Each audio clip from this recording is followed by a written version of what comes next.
au sommaire Grand Cru Vinec-Schlossberg, le domaine Jean-Marc Bernard, une petite histoire sur le vin et pour finir, mon coup de cœur, un très joli Chianti.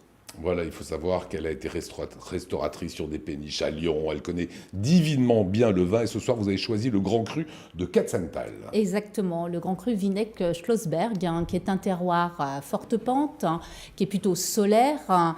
Effectivement, Enfin, pas ce jour-là.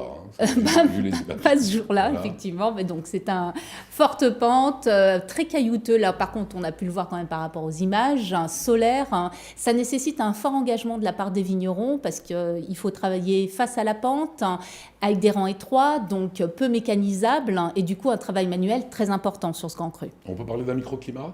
On peut parler d'un microclimat. Donc là, on est dans la vallée de Katzenthal, donc un petit vallon en forme d'hémicycle qui est protégé des vents dominants par 3 collines. Donc du coup, ça permet à ce Grand Cru de bénéficier d'un effet cocon.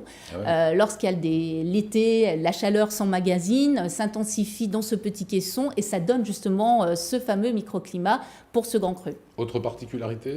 Alors, l'histoire de ce Grand Cru est étroitement liée à son château. C'est un château féodal avec un donjon de plus de 21 mètres. Qui est encore visible ? Qui est encore visible, bien sûr. Et c'est justement cette particularité, c'est que c'est le seul Grand Cru où le château est entouré de vignes. Et d'ailleurs, il y a une vinothèque sous le donjon où on peut retrouver les plus beaux millésimes de ce Grand Cru. Et quel est le cépage le plus représentatif pour vous ? Alors, le plus représentatif, c'est le Riesling. D'ailleurs, historiquement, c'est le premier cépage qui a été planté sur le Grand Cru Vinec-Schlossberg. Il est majoritaire encore à l'heure actuelle. Il faut savoir que c'est un terroir granitique et le Riesling excelle sur le granit.